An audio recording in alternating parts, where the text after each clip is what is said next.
அன்பு நண்பர்களுக்கும் உறவுகளுக்கும் இனிய காலை வணக்கம். என்னுடைய எல்ஐசி சார்ந்த பதிவுகளை நிறைய குரூப்பில் நான் கொடுப்பேன்.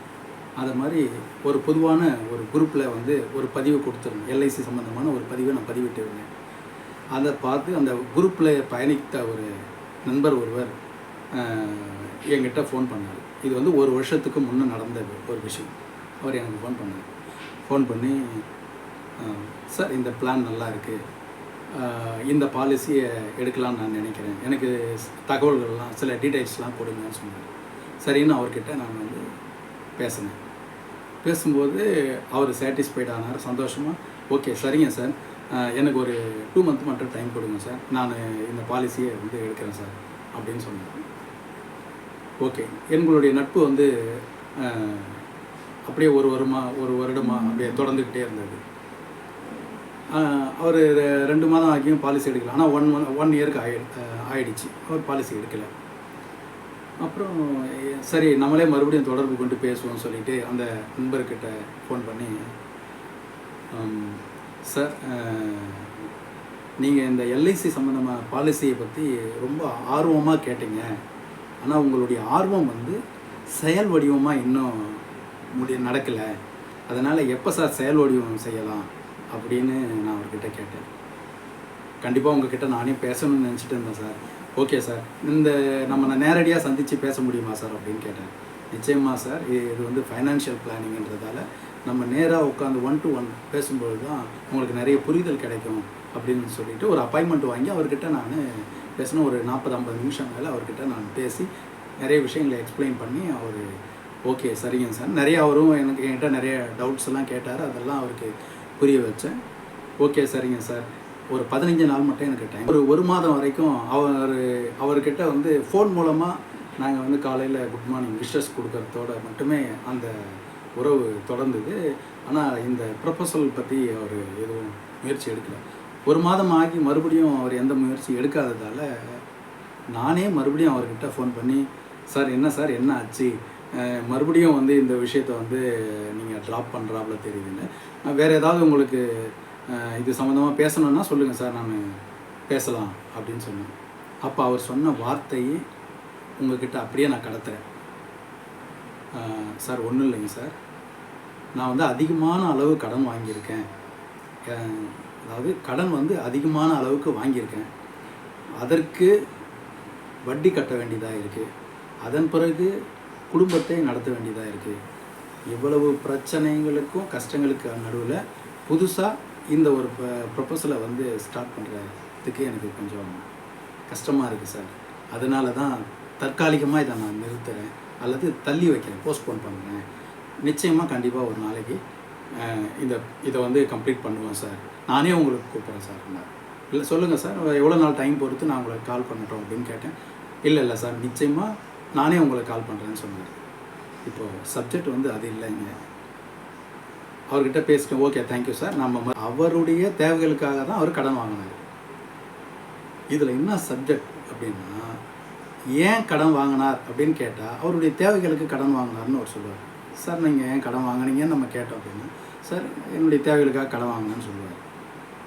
இப்போ அவருடைய தேவைகளுக்காக தான் கடன் வாங்கினார், அதில் எந்த மாற்று கருத்தும் இல்லை. ஆனால் ஏன் கடன் வாங்கினார் அப்படிங்கிறதுக்கு பின்னாடி இருக்கக்கூடிய விஷயம் என்ன அப்படின்னா, அவரிடம் போதுமான அளவு சேமிப்பு இல்லை, அதனால் அவர் கடன் வாங்கினார். அதுதான் உண்மை. அதாவது குடும்ப தேவைகளுக்காக அவர் கடன் வாங்கினார். ஆனாலும் ஏன் வாங்கினார் அப்படின்னா, அவருக்கு போதுமான அளவுக்கு சேமிப்பு இல்லை, பேக் சப்போர்ட்டும் இல்லை. அதனால் அவர் கடன் வாங்க வேண்டியதாக இருந்தது. அப்படி இல்லைன்னா அவருடைய முன்னோர்கள், அதாவது பெற்றோர்கள், அவங்க என்ன செஞ்சுருக்காங்கன்னா, அவருக்கு போதுமான அளவுக்கு சேமிப்பை கொடுக்கவில்லை. அவர் கல்யாணத்துக்காக கடன் வாங்கியிருக்கலாம், இல்லை வேறு எந்த ஒரு விஷயத்துக்காக கடன் வாங்கியிருந்தாலுமே சேமிப்பு இல்லாமல் கடன் வாங்கியிருக்கிறார். அப்போ சேமிப்பு இல்லை, அதனால் அவர் கடன் வாங்கியிருக்கிறார். இப்போ இந்த கடனுக்கு வட்டி கட்டுறாரு, ஃபேமிலியை ரன் பண்ணுறாரு. அப்போ புதுசாக ஒரு சேமிப்பு உருவாக்க முடியல. இவரால் சேமிப்பை உருவாக்கி வச்சில்லாததால் கடன் வாங்கினார். அப்படி இல்லைன்னா இவருக்காக யாரும் சேமித்து தராததால் இவர் என்ன செஞ்சார், வேறு வழி இல்லாமல் கடன் வாங்க வேண்டிய சூழ்நிலை ஆயிருக்கு. அப்படிங்கிறது தான் இன்றைக்கி சப்ஜெக்ட். அப்போது ஒவ்வொரு குடும்பத் தலைவரும் தன்னுடைய குடும்பத்திற்கு போதுமான அளவுக்கு சேமிப்பை உருவாக்கி வைக்க வேண்டும் என்பது தான் இதில் சப்ஜெக்ட். இப்போது ஒரு குடும்பத் தலைவர் அந்த குடும்பத்தில் இருக்கார். அவர் இருக்கும் பொழுதே அந்த கடனை சமாளிப்பது சிரமமாக இருந்தால், அதே கடனிலேயே அந்த குடும்பம் இருக்குமானால், அந்த குடும்பத் தலைவருக்கு ஏதாவது ஆகுமானால் அந்த கடன் சுமையை யார் பொறுப்பேற்றுக் கொள்வது அப்படிங்கிற மாதிரி ஒரு சுச்சுவேஷன் இருக்குது. இங்கே இன்சூரன்ஸு மிக மிக முக்கியமாக பார்க்கப்படுகிறது அப்படிங்கிற சப்ஜெக்ட் தான். அப்போ ஒரு குடும்பத் தலைவர் போதுமான அளவு சேமிப்பு இல்லைன்னா கடன் வாங்குறாரு. அவர் இருந்தே அவருடைய அந்த குடும்பத்தினுடைய கடனை தீர்க்க முடியலை அப்படின்னா, அவரும் இல்லாத ஒரு சூழ்நிலையாக இருந்தால் அவரை நம்பியுள்ள அந்த குடும்பம் அந்த கடனை நிவர்த்தி செய்வதற்கும் அல்லது அந்த குடும்பத்தை நடத்துவதற்கும் இன்னும் 2 மடங்கான சிரமத்திற்குள் அவர்கள் செல்வார்கள். இதை நிச்சயமாக யார் உணரணும் அப்படின்னா, அந்த குடும்பத் தலைவர் மட்டுமல்ல, அந்த குடும்பத் தலைவியும் பொறுப்போடு உணர வேண்டும். குடும்பத் தலைவர் அலட்சியமாக இருந்தாலும் கூட அல்லது ஒரு அப்புறமாக பார்த்து கொள்ளலாம் என்று நினைத்தால் கூட அந்த குடும்பத் தலைவி மிக மிக பொறுப்போடு அக்கறையோடு நமக்கு கண்டிப்பாக சேமிப்பு அவசியம். அந்த சேமிப்பும் காப்பீடுடன் இணைந்திருக்க வேண்டும். அதாவது சேவிங்ஸ் ப்ளஸ் இன்சூரன்ஸு நிச்சயமாக ஒவ்வொரு குடும்பத்திற்கும் அவசியம் என்பதை ஒவ்வொரு குடும்பத் தலைவரும் அந்த குடும்பத்தின் குடும்பத் தலைவியும் கண்டிப்பாக இதை ஆத்மார்த்தமாக புரிந்து கொள்ள வேண்டும் என்பது தான் இந்த வீடியோவின் முக்கியமான பதிவாக உங்களுக்கு நான் சொல்கிறேன். கடன் வாங்காமலேயே நம்மளுடைய எல்லா தேவையும் நிவர்த்தி செஞ்சுக்க முடியும்னு நான் சொல்லலை. ஆனால் கடன்லேயே நம்ம வாழ்க்கை போயிடக்கூடாது இல்லையா? அதையும் நம்ம பார்க்கணும்ல. அதனால் கடன் வாங்கிறது எவ்வளோ முக்கியமோ, அதுக்கு இஎம்ஐ கட்டுறது எவ்வளவு முக்கியமோ, அதை விட முக்கியம் சேவிங்ஸு. அதை விட முக்கியம் சேவிங்ஸுடன் சேர்ந்த இன்சூரன்ஸு அப்படிங்கிறத இந்த வீடியோ மூலமாக உங்கள் எல்லோருக்கும் நான் அன்போடு மிக சிறந்த ஒரு ஆலோசனையாக உங்களுக்கு இதை தெரிவிக்கிறேன். கூடுதலாக இதில் ஒரு தகவல் என்ன நான் கொடுக்குறேன்னா, இப்போ ஹவுசிங் லோன் எடுத்திருப்பாங்க நிறைய பேர். அதாவது நீண்ட கால கடனாக ஹவுசிங் லோன் ஒரு 15 வருஷம் 20 வருஷத்துக்கு இஎம்ஐ கட்டுறாப்புல 40 லட்சம் 50 லட்சம் ஹவுசிங் லோன் எடுப்பாங்க.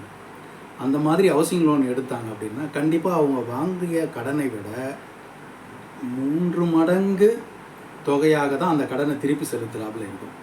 அந்த மாதிரியான நீண்ட கால கடன் சிக்கலில் இருப்பவர்கள் யாராவது இருந்தாலும் நீங்கள் இந்த ஸ்க்ரீனில் தெரியக்கூடிய இந்த எண்ணுக்கு தொடர்பு கொண்டு ஆலோசனை ஒரு ஃபைனான்ஷியல் பிளானிங் என்கிட்ட எடுங்க.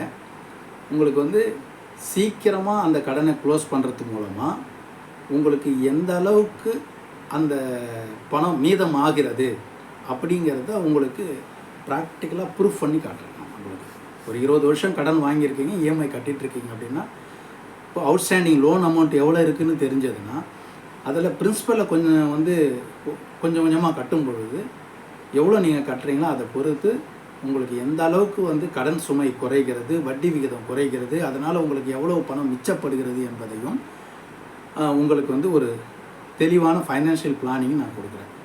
அப்படிங்கிறத இந்த வீடியோ மூலமாகவும் உங்களுக்கு தெரிவிக்கிறேன். இந்த வீடியோவை பார்த்துருக்கக்கூடிய என் அன்பு உறவுகள் நண்பர்கள் அனைவருக்கும் என்னுடைய அன்பான வேண்டுகோள் என்னவென்றால்,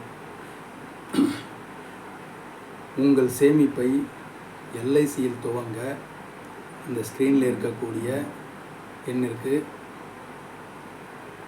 ஒரு மெசேஜ் அனுப்புங்க, இல்லை வாட்ஸ்அப் பண்ணுங்கள், இல்லைன்னா ஃபோன் பண்ணி கூட எங்கிட்ட பேசுங்க, மிஸ்கால் கூட கொடுங்க. நான் ஒரு ஃபைனான்ஷியல் பிளானிங் கொடுக்குறேன்.